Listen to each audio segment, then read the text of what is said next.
Hello viewers, I doctor S B K Lal welcome you all in my YouTube channel. मेरे YouTube channel में आपका बहुत बहुत स्वागत है। अगर आप इस चैनल पर नए हैं तो चैनल को सब्सक्राइब कर लें।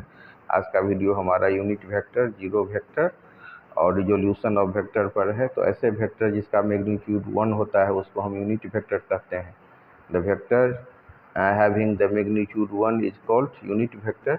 अब इसको रिप्रेजेंट किया जाता है आई जे के से। It is generally represented by I J K and which are the component along the Cartesian coordinate, that is x y z axis respectively। अब इसको हम देख सकते हैं यूनिट वेक्टर जिसका मैग्नीट्यूड 1 होता है। तो इसमें जो एक्स वाई जेड पर इसको अगर हम एक्सप्रेस करते हैं तो तीनों एक दूसरे पर लंबवत होता है, परपेंडिकुलर होता है। लेकिन आप पेपर पर ऐसा कोई लाइन, 3 लाइन नहीं खींच सकते हैं जिसमें प्रत्येक एक दूसरे पर परपेंडिकुलर हो। लेकिन आप घर के छत के कोने को देखिए तो आपको क्लियर होगा। तो ऐसा हम फिगर क्यों नहीं बना सकते हैं? क्योंकि कागज़ पर हम टू डायमेंशनल ही फिगर बना सकते हैं।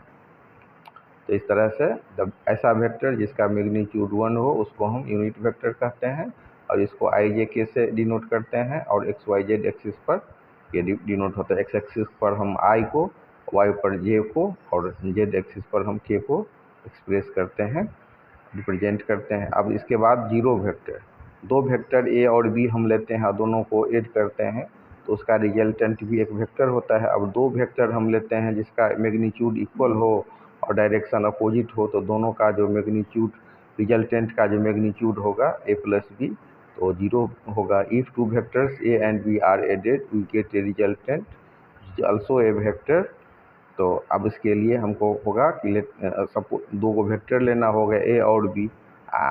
We are taking two vectors A and B have equal magnitude but opposite directions. तो इसके बाद फिर the magnitude of resultant A plus B vector will be zero. तो इस तरह से हम इसको समझ सकते हैं। अब उसके बाद है the vector is for mathematical consistency it is convenient to have a vector of zero magnitude, although it has a little significance in physics. This vector is called zero vector. The direction of zero vector is indeterminate. The zero vector may be written as zero, zero पर बार दे करके इसको हम लिखते हैं। The concept of zero vector is also helpful when we consider vector product of parallel vectors। a और b vector अगर parallel है तो फिर वेक्टर a और b जीरो वेक्टर होगा। और ए प्लस जीरो वेक्टर बराबर ए गुने जीरो वेक्टर बराबर जीरो और for any number P into zero vector बराबर जीरो। फिजिकल मीनिंग की बात करें तो अगर कोई वस्तु स्टेशनरी है तो टाइम t1 से t2 के बीच में जो उसका डिस्प्लेसमेंट होगा वो जीरो वेक्टर होगा। The position of origin is the zero vector. The displacement vector of stationary object from t1 to time t2 is the zero vector. In the same way, the acceleration vector of uniform motion is the zero vector। अब इस पर हम इसके बाद चर्चा कर लेते हैं थोड़ा सा रिजोल्यूशन ऑफ वेक्टर का।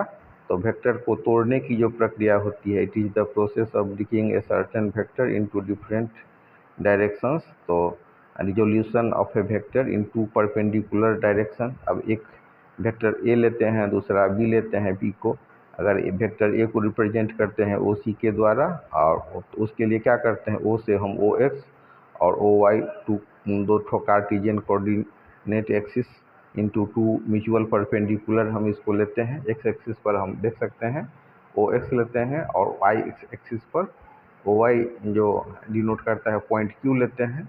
इस तरह से हमारा ओ पी और ओ क्यू बनता है। Vector A makes an angle theta with the positive direction of axis O X के साथ देख सकते हैं ओ सी और ओ पी के बीच एंगल कितना है, थीटा। तो इस तरह से हम कह सकते हैं कि वेक्टर ए जो है से थीटा एंगल बनाता है पॉजिटिव डायरेक्शन में एक्सिस ओ एक्स के साथ। पॉइंट सी से हम एक जो from the point C the head of the vector A draw perpendicular C P and C Q on the axis O X and O Y respectively.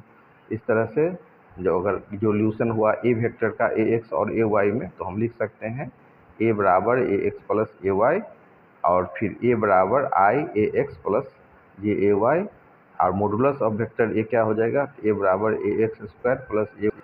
इसी तरह से हम अगर तीन ठो वेक्टर को लेते हैं जो म्यूचुअली परपेंडिकुलर है और ये तो इसको तोड़ते हैं, अगर वेक्टर ए है उसको हम 3 भाग में तोड़ते हैं तो ये हो जाएगा ए एक्स ए वाई ए जेड, इसको हम एक्स वाई जेड एक्सिस पर करेंगे तो इस तरह से वेक्टर ए का जो कंपोनेंट हो जाएगा क्या हो जाएगा, आई ए एक्स जे ए वाई के ए वाई।